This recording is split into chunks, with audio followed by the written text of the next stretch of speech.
जादू बरहक है। ये जो काला इल्म है, इसका वाक़या होना, इसका किसी पर मुरतब होना, असर मुरतब होना, ये बरहक है। इसका इनकार नहीं किया जा सकता।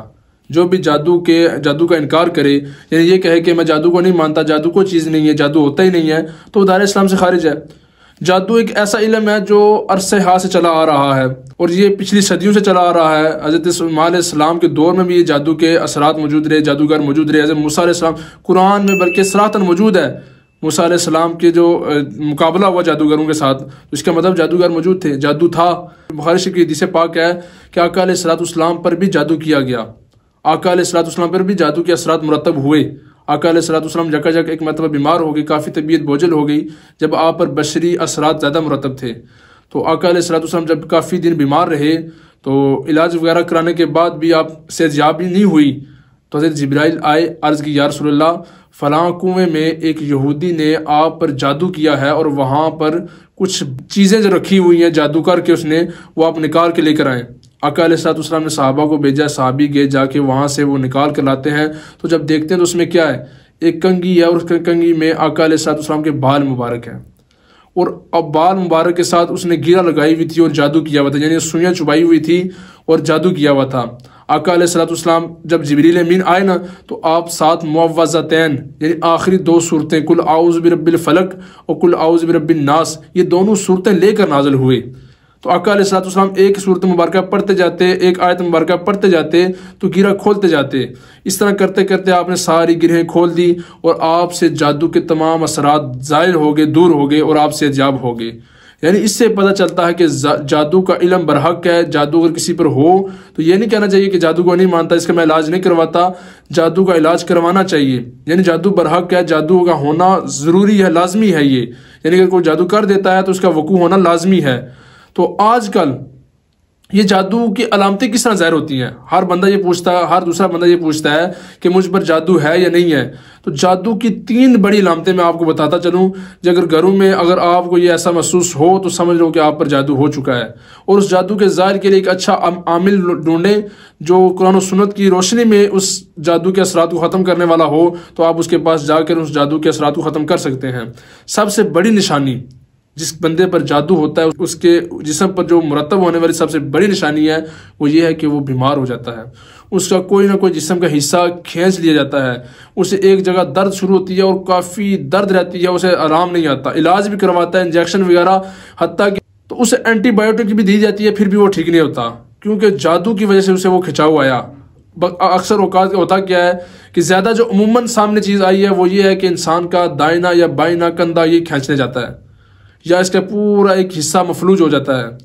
तो ये एक जादू की सबसे बड़ी अलामत है। और दूसरी बड़ी अलामत, जब किसी पर जादू होता है ना, तो उसकी दूसरी बड़ी अलामत यह है कि उसे हर जगह आग सी महसूस होती है। यानी वो जब ज़मीन पर देखता है पता चलता है आग लगी हुई है, किसी कपड़े को देखता है पता चलता है आग लगी हुई है। तो तीसरी बड़ी अलामत क्या है कि उसके जो कपड़े हैं, उसके अपने जो कपड़े हैं वो फटे पड़े होते हैं, पता चलता है किसी ने कैंची से काट दिए हैं। यानी नया सूट लेके अगर घर में रखते हैं ना, तो जब उठा के देखता है तो उसे कट लगे हुए हैं, कैंची के साथ पता चलता है किसी ने काटे हुए हैं। तो ये जादू की 3 बड़ी अलामतें हैं। और ये ऐसी अलामतें हैं कि जिन लोगों पर जादू हुए हैं उन्होंने बताया भी है हमें। बजाते खुद मेरा तजर्बा भी ये है कि मुझे भी काफ़ी बंदों ने ये बताया कि हमारे साथ ये अलामतें ज़ाहिर हुई हैं। तो ये जादू के असरात हैं। अब जादू के लिए, अब इसे बचने के लिए हल क्या है? इसने बचने के लिए हल ये है कि आप हर रोज़ मुअव्वज़तैन की तलावत करें, यानी आखिरी 2 सूरतों की तलावत करें और अपने जिस्म पर फूंक मार दें। और जब सोने लगे हों तो ये दोनों सूरतें पढ़कर हाथों पर फूंक मार कर दम करके पूरे जिस्म पर मल दें, तो इंशाल्लाह आप जादू से महफूज रहेंगे।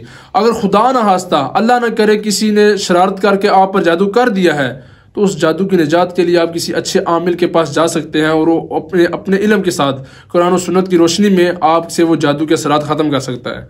लेकिन आप किसी ऐसे आमिल के पास, याद रखना, जादू करवाना और करना, किसी को नुकसान पहुंचाने के लिए जादू करना और करवाना दोनों हराम है।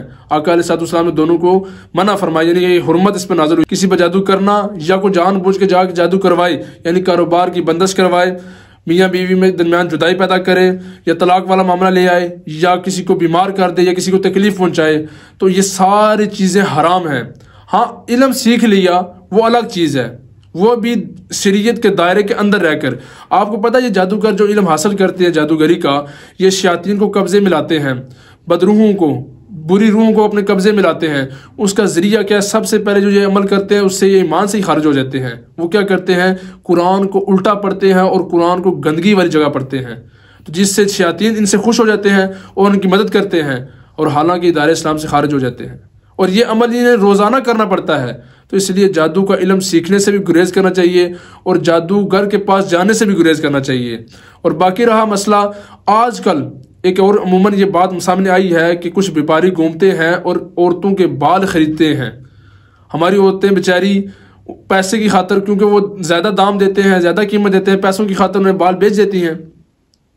वो क्या करते हैं कि वो एक जो जादूगर आमिल होता है उनके वो अपॉइंट किए हुए होते हैं, उनकी तरफ से वो नुमाइंदे कारिंदे बन के आते हैं, ये बाल खरीदते हैं, वो जाके उन्हें दे देते हैं और बालों के ज़रिए वो काला जादू करते हैं लोगों पर, बालों के ज़रिए और जिस्म की, इंसान की जिस्म की हड्डी के ज़रिए काला जादू करते हैं। इसी तरह गोरकन से उनके राब्ते होते हैं, कब्रिस्तान में जो बंदा होता है पहरेदार, उससे राब्ते करते हैं। जब इंसान को दफना कर आता है, किसी मुर्दे को दफना कर आता है, तो उसके कफन काटते हैं, उसकी हड्डी काट लेते हैं।